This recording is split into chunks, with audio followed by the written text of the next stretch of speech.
This might come as a surprise, but we have something to celebrate. The SoftScale channel has surpassed 500 subscribers.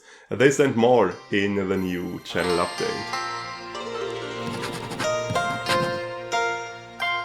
Welcome to the SoftScale channel. My name is Sebastian Jung and I welcome you to the channel update November.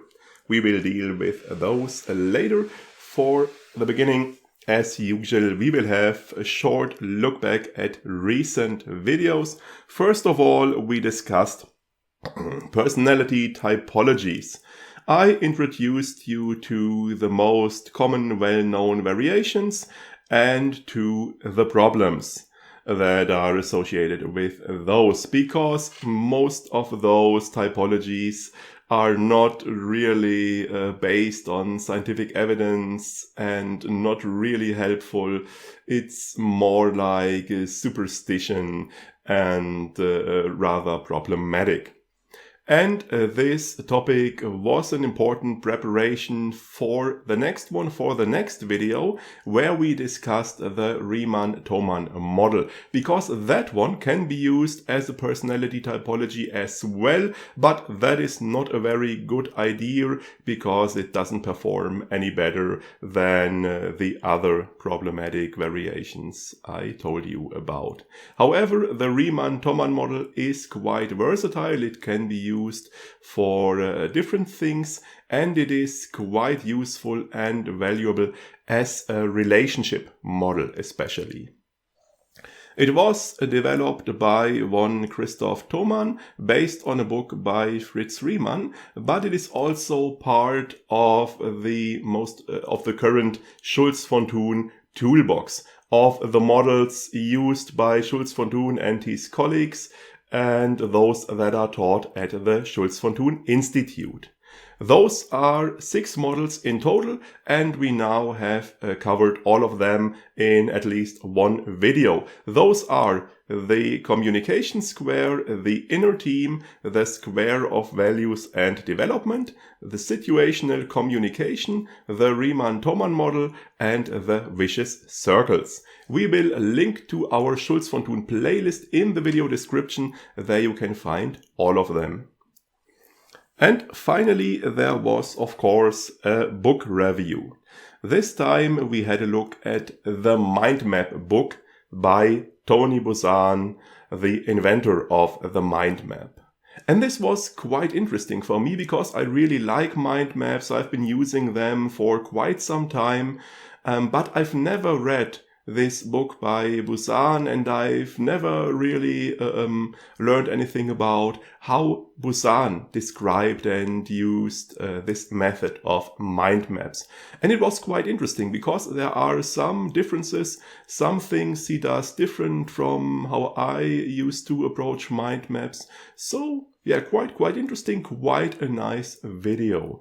Unfortunately, I made a stupid mistake there. This edition of the book that I used in the video that I showed to you, that I based my video on, this is not actually the most recent edition. There is a newer one, and this newer edition has a slightly different structure in regard to the chapters. I'm very sorry for that. I don't know how that happened. Maybe when I ordered the book, the most recent edition was out of stock, and so I thought, oh well, there is only one edition, this has to be the right one, something like that. No idea. However, the video is still useful and helpful because obviously the content of the book hasn't changed totally. The basics are still the same. So I think my video is still helpful, even if you read the most recent edition afterwards. So, what videos are to come in the next few weeks? Next week we will have a short overview of the Schulz von Thun topic of communication by Schulz von Thun. because we have extensively covered the theories and models regarding communication by Schulz von Thun, and we now have a total of 12 videos about Schulz von Thun. And this is quite a lot, and beginners are probably intimidated by that and have problems finding their way around. So I thought it would be a good idea to have a short introduction. And later I will also place this video as the very first video in the Schulz von Thun playlist. So if things go well, it will be the first video you see, and it will be a helpful start to help you decide which topics might be interesting for you afterwards. In this video, I will give a short overview of his vita, explain why he is considered important and why he is well known in Germany. I will briefly introduce his models. I will briefly talk about his books and about the Schulz von Thun Institute. I think it is a good time to create such a video because, as I said before, we have now covered the 6 most important models and we have covered a lot of Schulz von Thun topics. So there still will be more videos in the future. There are still some interesting books I'd like to read, but I think this introduction video won't become outdated anytime soon. After that, we will discuss the halo effect. So there will be a new addition to our series on biases and fallacies, and this time we will discuss one of the more well-known biases and fallacies. I think most of you have heard the term halo effect before. Summarized very briefly, it means that a person has a characteristic, a feature that is very obvious, that dominates our perception of that person, that overshines his or her other features. And so, for example, let's say someone is dressed very well, very elegantly, and because of that, we unconsciously think, oh, well, this person is probably well educated and wealthy and intelligent and friendly and whatnot, even though we don't really know all of that. And of course, there will be a book review, and this time we will deal with a book that is kind of important in Germany. In Germany, it is usually known just as the Knigge, in reference to the author Adolf Freiherr von Knigge, a German aristocrat from the 18th century. And this book is usually regarded as a guidebook on things like etiquette, good behavior, things like how to properly set a table, very detailed instruction on how to dress properly, things like that. However, I've frequently heard that the original book isn't so much about those topics, and so I thought, well, let's have a look. Let's read this book everybody knows but no one has actually read, and figure out what it is all about, and let's see if this is still relevant today. There even is an English edition, quite an ancient English edition, I have to add, from the late 18th, early 19th century, so probably not that easy to read either, but I think it will be quite interesting to have a look at that. It will certainly be interesting for everybody who has some interest in German culture. Well, that's it for the preview. Let's get to our main topic today. We have a nice cake, we have some sparkling wine, whatever. The lion has his party hat. I have dressed up for the occasion. I managed for the very first time ever to tie this bow tie without watching the YouTube tutorial again. I'm very proud of that. And the reason for all of this is that the Soft Skill channel has surpassed 500 subscribers, which is a nice milestone, a nice achievement, and we are quite happy about that. And obviously it's all thanks to you. So thanks a lot for your subscriptions, for your likes, for sharing the videos, recommending them to others, for your comments, and of course for watching our videos. So thanks a lot. Here's to you.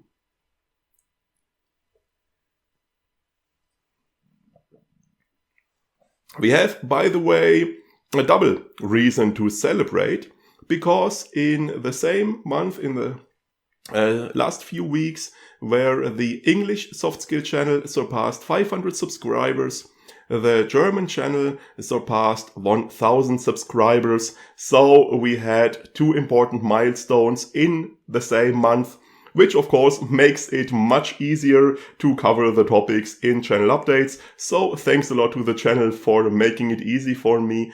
And of course, we are quite happy about both of those. Now, what do those numbers actually mean, like 500 or 1000 subscribers? Well, first of all, I have to admit it is more of a fantasy figure. It doesn't mean that I publish a new video and 500 English subscribers will watch it right away. Far from that. It's probably more like 10 or 20 people or even less. Because obviously those 500 subscribers include a lot of people who have watched and subscribed to the channel at some point in the past, but they have stopped watching long ago. And obviously not every subscriber will watch every video. We cover a broad range of topics, and of course you all have different interests. So as I said, the actual number of subscribers who watch my videos is much lower. But this number of subscribers is still important, because as you know, it is at several places in YouTube, it is prominently displayed right below the name of the channel. So it is an important characteristic, kind of a figurehead, that helps advertise the channel. Imagine, for example, someone is looking for a specific topic on YouTube, and in the search results there is a video by a channel that has a mere 20 subscribers, and there is another video by a channel that has more than 500 subscribers. Now usually you will think, oh well, this video from the bigger channel is probably more trustworthy, this is probably better, so we experience a positive halo effect here. There is a halo effect to our advantage, which is very nice. So we are quite happy about reaching this subscriber milestone. In regard to the 1000 subscribers of the German channel, there is also an important difference, because if you reach 1000 subscribers, it means that YouTube as a company will start taking you seriously. You can join the partner program and you can benefit from the advertising revenue of the advertising that is displayed around your videos. Now, So we will get some money from advertising, which means we will finally get rich. Oh, well, not really, I'm afraid. We are talking about quite low sums of money, and there will be a lot of bureaucratic effort to get everything right with a strict German tax system. However, it is still nice to reach this point, especially because, as I told you a few months back in a channel update, there has been a change in YouTube's user agreement, where YouTube gave itself the right to display advertising for videos and channels that don't do it on their own or that can't do it. So, as you know, advertising is displayed around my videos, but I don't get any money for that, which is of course not a situation I'm very happy with. So I'm happy we can now join this partner program. The reason I am mentioning this here on the English channel is that as far as I know, I'm not really into the topic in detail, but as far as I know, joining the partner program is an account-wide thing, so the English channel might be affected by this as well, even though the English channel doesn't have 1,000 subscribers yet. I'm not sure about this. I will deal with that after the start of the new year, so I don't have to deal with it in this year's tax declaration. I will make another video about this monetization topic at some point in the future. Anyway, we are quite happy to have reached this new milestones. 500 English subscribers, 1,000 German subscribers. The channel has really come a long way since the beginning, few years back, and we are quite happy about that. So, thanks again to all of you.